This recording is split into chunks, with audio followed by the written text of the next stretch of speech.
जेहि जंजाल फंसे पितु माता, पुत्र फंसा कहीं कुशलाता। जेहि जंजाल फंसे पितु माता, पुत्र फंसा कहीं कुशलाता। गृह कारज ना जंजाला,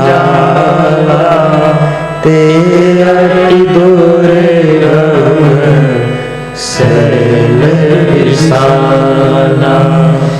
गृह कारज ना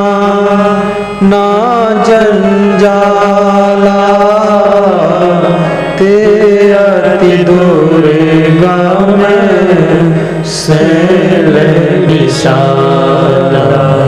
मंगल भवन अमंगल हारी, ग्रहो सुदशरथ अजीर बिहारी। बात समझ में आई अब हमारी, झूठी है सारी दुनियादारी। और न लो अब परीक्षा हमारी, आए शरण हम प्रभु जी तुम्हारी। कबीर साहब भ्रमण कर रहे थे, गांव-गांव, देश विदेश प्रदेश। कबीर साहब ने बहुत भ्रमण किया है, महात्मा बुद्ध ने भी बहुत भ्रमण किया है, जैन धर्म के संत भी बहुत भ्रमण करते हैं। ये जो संत यहाँ बैठे हैं ये सब भ्रमण करते हैं। भ्रमण का उद्देश्य समाज में फैले हुए अंधविश्वास के भ्रम को दूर करना, इसलिए भ्रमण होता है। संत लोग भ्रमण को विचरण भी कहते हैं। विचरण का अर्थ है समाज को अच्छे अच्छे विचार देना, इसलिए विचरण हो रहा है। केवल भंडारा खाने के लिए विचरण नहीं हो रहा, अच्छे विचार देने के लिए विचरण हो रहा है। विचरते रहो, घूमते रहो। इस संसार को गलत राह से घुमाकर वापस लौटाकर अच्छी राह पर चलने की शक्ति प्रदान करने के लिए साधु संत समाज में घूमता है। केवल इसलिए नहीं घूमना है कि भगत के यहाँ जाओ, खूब लपसी खाओ और क्या बोलते हो गेहूं वाला जो बनता है, खम्मन, ढोकला, सब ढकोसला मिटाना है, उसके बाद ढोकला खाना है। बहुत ढकोसला फैला हुआ है अंधविश्वास, इतना भ्रम पैदा कर दिया है लोगों ने। कितने साधु संत, कितने मत पंथ संप्रदाय के लोग भी ढोंग ढकोसला आडंबर पैदा करते हैं। उनका वही धंधा ही है। भूत प्रेत चुड़ैल मरही मसान नटवीर खबीस जिंद परिंद ओझा बेगा नाउत जंतर मंतर तंतर टोना टटका टंबर, सब ऑटोमेटिक फैला, कितना फैला दिया लोगों ने। और कबीर कहते हैं भूत प्रेत चुड़ैल कुछ होता नहीं है, फिर भी मजे की बात है। लोग कहते मेरे ऊपर 7 भूत ऊपर लद गए, कोई बोलता मसान अंदर घुस गई, कोई बोलता है कि मेरे ऊपर 17 चुड़ैलें दबाती हैं रात में आकर। बहुत बढ़िया है, 17 चुड़ैलें आ जाए, एक चुड़ैल से बोल दो वो मेथी का गोटा बना दे, दूसरी चुड़ैल से बोल दो दूध पाक तैयार करे, तीसरी चुड़ैल झाड़ू पोछा लगाए, और चौथी चुड़ैल तुम्हारे कपड़े धोए, और 5वीं चुड़ैल तुम्हारे मुक्का मारे। चुड़ैल फालतू बात करते, झूठी बात कुछ नहीं है। मृत्यु जब मनुष्य की होती है शरीर आग में दफन हो जाता है और ये आत्मा अजर अमर विनाशी है, ये दूसरी जगह जाकर के जन्म ले लेता है। तो बीच में कौन तीसरी चीज बची है जो भूत बन गई, प्रेत बन गई, चुड़ैल बन गई? ये सब झूठी बातें हैं, इनमें फंसे पड़े हैं लोग। अभी राजस्थान जोधपुर में मैं सत्संग कर रहा था, मिलिट्री फोर्स के अफसर मोहनलाल सोलंकी, प्रधान अध्यापिका उनकी पत्नी श्रीमती भगवती देवी सोलंकी प्रवचन करवा रहे थे। तो सुबह सुबह 5 किलोमीटर की पद यात्रा पर निकला मैं, प्रातः परिक्रमा पर। हमारे साथ साधु संत थे। तो एक 5 रास्ता चौराहा था, उस पर जो है एक मटका पड़ा था, लाल कपड़ा फटा पड़ा है और कुछ चावल पड़ा है, कुछ और गिराया है तेल जैसा, और मटका आधा फूटा है, वही रखा है। लोग डर डर कर निकलते थे, मटका पे पांव पड़ गया तो पता नहीं क्या प्रलय हो जाए, और कहीं ये कपड़ा छू जाए तो ट्रक व्रक सब बिक जाएंगे, क्या होगा। तो मेरा एक साधु था, वो जो भजन गाता है, उसने एक लात मारी मटका में, उसके टुकड़े टुकड़े कर डाले। तो हमने कहा अच्छा है, इसी साधु को भूत चुड़ैल रात में कूटेंगे आकर, हमें से क्या मतलब। हाँ, उससे कोई भूत चुड़ैल आया ही नहीं। दूसरे दिन गए तो दूसरे चौराहे पर फिर कुछ पड़ा ऐसा रंग बिरंगा मटका और नारियल।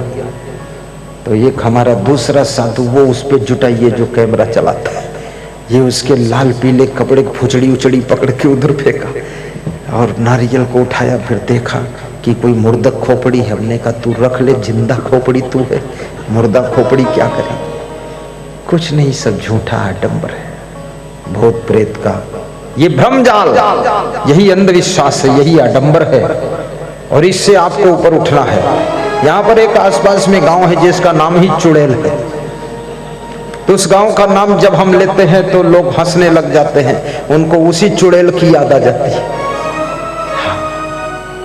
यहाँ चुड़ैल के लोग बैठे हुए हैं, अब गांव में चुड़ैल। अब वहाँ सारी स्त्रियां भक्त है, चुड़ैल कोई है ही नहीं, सब पुरुष भक्त है, वो भूत नहीं है। नहीं तो भूत और चुड़ैल की तो शादी हो जानी चाहिए। ये भूत चुड़ैल शादी समारोह कब करते हैं? चुप्पे चुप्पे हैं। ये शौचालय कहाँ जाते हैं ये भी पता नहीं, और इनको ठंडी लगती रजाई वजाई कहाँ से ओढ़ते हैं। सब झूठी बातें, झूठ ही लेना झूठ ही देना, झूठ ही भोजन झूठ चबेना, झूठ ही। तुलसीदास कहते हैं मानस में, झूठ ही लेना झूठ ही देना, झूठ ही भोजन झूठ चबेना। क्या सुंदर बात है।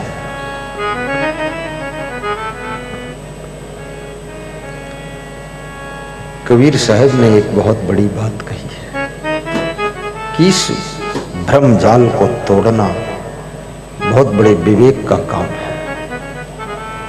खखा चाहे खोरी मनावे, खसमही छाड़ी दऊं दिसिधावे, खसमही छाड़ी क्षमा होए रहिए, होए नखीन अक्षय पद लगिए। खखा चाहे खोरी मनावे, खसमही छाड़ी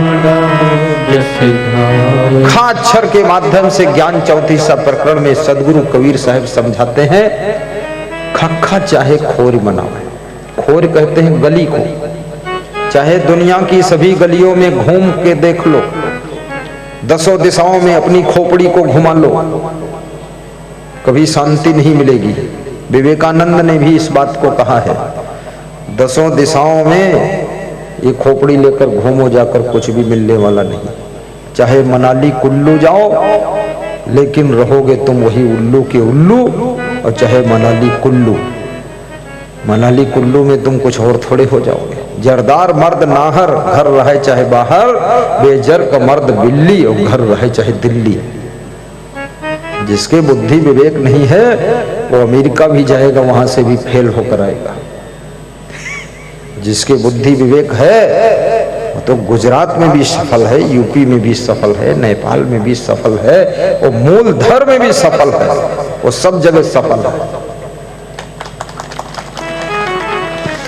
केवल बुद्धि से तुम्हें धन मिल सकता है लेकिन शांति नहीं मिल सकती। बुद्धि से संपत्ति कमा सकते हो पर संपत्ति से अपने को नहीं बचा सकते हो, न संपत्ति बचा पाओगे। बुद्धि से विजय माल्या ने संपत्ति तो कमा लिया था लेकिन उनकी संपत्ति उन्हीं के विपत्ति का कारण बन गई, क्योंकि उनके पास में विवेक नहीं था, क्योंकि उनके पास सत्संग नहीं था, क्योंकि उनके पास गुरु नहीं था, क्योंकि उनके पास संत महात्मा नहीं थे, क्योंकि उनके पास में बुद्धि में विवेक नहीं था। विवेक न होने के कारण उनकी बुद्धि भ्रष्ट हो गई, आचरण भ्रष्ट हो गया, सब हवाई जहाज बिक गए और देश छोड़कर भागना पड़ा। इसलिए संत महात्मा का सत्संग जरूरी है, तो सत्संग से विवेक जागृत होता है और विवेक से आपकी संपत्ति की भी रक्षा होती है। रावण के पास में सत्संग नहीं था, गुरु भक्ति नहीं थी, संत महात्मा नहीं थे, प्रवचन नहीं था, संतों का ज्ञान नहीं था और शिव का ध्यान करता था। रावण बड़ा ध्यानी, ऐसे आंख मूंद कर बैठता था, बोलता था ओम नमः शिवाय, ओम नमः शिवाय। ऐसा लगता था शिव जी अंदर आ गए हैं पूरा। ओम नमः शिवाय खूब कलह कलह कर बोलो। हुआ क्या?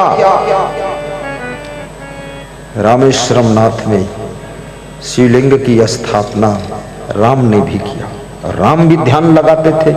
ओम नमः शिवाय, ओम नमः शिवाय, ओम। जब तक रावण एक बार बोलता था नमः शिवाय, राम जी 5-7 बार बोल देते, जल्दी जल्दी। ओम नमः शिवाय, ओम नमः शिवाय, उल्टम शिवाय, सुल्टम शिवाय, सब हो गया। राम भी शिव भक्त है, रावण भी शिव भक्त है। लंका पर चढ़ाई करने से पहले राम ने शिव मंदिर बना दिया है समुद्र किनारे, रामेश्वरम नाथ उसका नाम है। क्यों बनाया? इसलिए शिव जी की पूजा किया। देखो टीवी स्क्रीन में आ गई पूजा उनकी, कि शंकर भगवान दोनों के बीच में मत आए। वो भी शिव का जप कर रहा, मैं भी जप कर रहा हूं, मैंने मंदिर ही बना दिया। शंकर भगवान तटस्थ हो जाओ, आप तो अपना काम करो, हमें निपटने दो इससे। तो जब राम के भक्त विभीषण राम के साथ में आ गए, याद रखना घर का भेदी लंका ढा गया।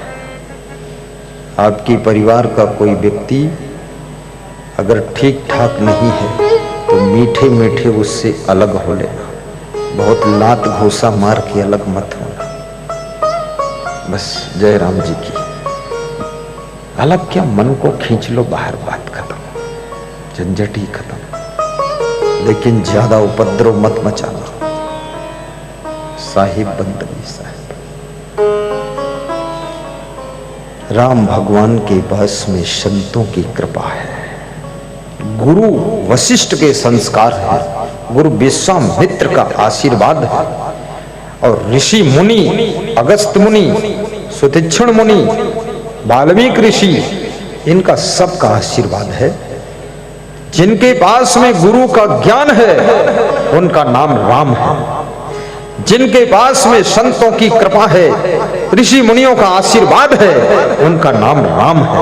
और जिनका राम राम है वही लंका पर विजय प्राप्त करते हैं, क्योंकि संतों का आशीर्वाद जिसको मिलता है वो जरूर सफल होता है। बोलिए सद्गुरु भगवान की जय।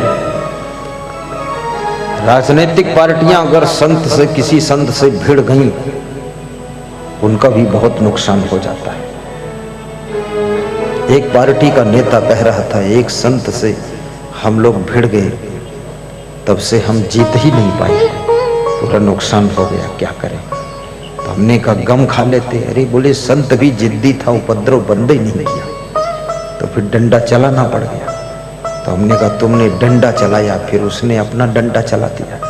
बोले 10-15 साल से पैदल हूं, क्या करूं। पैदल हो जाता है।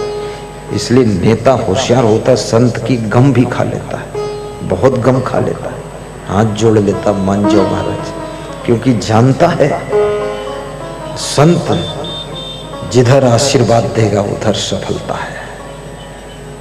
संतों ने राम को आशीर्वाद दिया था, रावण को नहीं दिया था। और रावण संतों को मारता भी था और संतों को राक्षस खा जाते थे।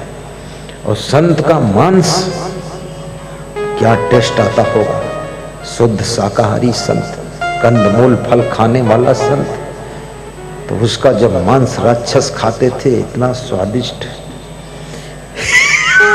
अरे तुम अभी कुछ भी नहीं है। ये त्रेता युग में साधु संत को मारकर खा जाते थे राक्षस। इस कलयुग के राक्षस खाली मछली मारकर खाते हैं, मुर्गी मारकर खाते हैं, बकरा खाते, भैंसा खाते, गाय खाते। अभी कृपा है जो संत सुरक्षित है, नहीं इनका नंबर आ जाए तो बहुत मुश्किल हो जाए। अस्त समूह देखी रघुराया, देखा मुनि ने लागी उर्दाया। हड्डियों का ढेर जंगल में देख करके राम ने पूछा, ये हड्डियों का ढेर किसकी हड्डियां हैं? साधु संतों के आंसू आ गए, बोले सब ऋषि मुनियों को राक्षस आकर खा जाते हैं, ये ऋषि मुनियों की हड्डियां हैं। भगवान राम को दया आ गई कि अरे इतना अत्याचार हो रहा है। हाथ उठाया ऊपर ऐसे, निश्चर विहीन करो मही, भुज उठाई प्रणकीन। सकल मुनिन के आश्रमन, जाए जाए सुख दीन। राम ने भुजा उठा करके संकल्प लिया, प्रण लिया कि निशाचर विहीन धरती कर दूंगा, राक्षसों को मार दूंगा। जो साधु संत को सताते हैं इनका अब अंत होने वाला है और घर घर में बसंत आने वाला है। याद रखना, आज भी सबके भीतर कभी कभी राक्षसी प्रवृत्ति पनपती है। ये गुरुदेव की वाणी ज्ञान के बाण के समान है। आपके भीतर उत्पन्न होने वाली राक्षसी प्रवृत्तियों का विनाश करने का काम गुरु की अद्भुत वाणी करती है। जब कभी कभी कितने लोगों का मांस मछली छूट रहा है, कितनों का व्यसन छूट रहा है। तो कमलेश परमार कहते थे कि हम साले बहनोई जुट करके बस तालाब में मछली उछली ढूंढते थे। जिस दिन से सुना है सत्संग आपका, अरे क्या बात, उसी तालाब में मंडप लगाकर आपका प्रवचन करवाया हूं और हजारों का मांस मछली छुड़वा दिया।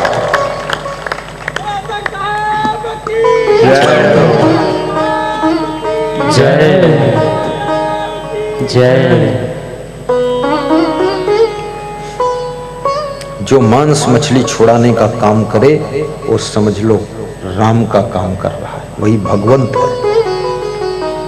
जो बुराइयों को दूर करने का काम करे, जो समाज की अंधकार अंधविश्वास को दूर करे, वो सदगुरु कबीर साहब का स्वरूप है। आपसे मैं निवेदन करूंगा, इस ज्ञान के प्रचार प्रसार में आप भी बहुत बड़ा सहयोग प्रदान करें। तन से, मन से, धन से, बुद्धि से और समय दान करके। जैसे अभी रसिक भाई ने इतना बड़ा आयोजन रखा है, इससे ज्ञान का प्रचार प्रसार बढ़ता है। जैसे अभी बोरसद में 3 तारीख की शाम को 5 बजे से 7 बजे तक जगदीश भाई पटेल, चंपा बहन पटेल आपने आयोजन रखा है। रात्रि विश्राम वहीं होगा। ये न्योता देने आए, खड़े हो जाओ, न्योता दे दो। आएंगे तो नहीं हम जानते हैं, लेकिन बोल दो आ जाओ। ये अमेरिका वाले हैं, बैठो। और मुझे अमेरिका का भी न्योता दे दिया है, और मेरे न्योता से पहले कोरोना आ जाता है, जाना बंद हो जाता है। वीर सद में भी 4 तारीख को शाम को 3 बजे से 6 बजे तक प्रवचन है। जयू भाई पटेल और रश्का बहन अमीन अपने पूर्वजों की स्मृति में करा रहे हैं। 5 तारीख को यहां से प्रस्थान होगा हमारा मंडी द्वीप भोपाल में सत्संग है, जिसमें कम से कम 30 गांव के भक्त मिलकर तैयारी कर रहे हैं। राम प्रसाद महान भक्त जुटे हुए, माखन लाल, चंदन परमार, उसके बाद राजगढ़ में सत्संग है, फिर विदिशा में है, फिर सागर में है, फिर शहडोल में है, फिर याद नहीं कहां है, पर है। छत्तीसगढ़ में 9 कार्यक्रम लगे हुए, 9 त्रिक 27, 1 महीना छत्तीसगढ़ में चलेगा। सत्संग निरंतर करना है। सत्संग से क्या मिलता है?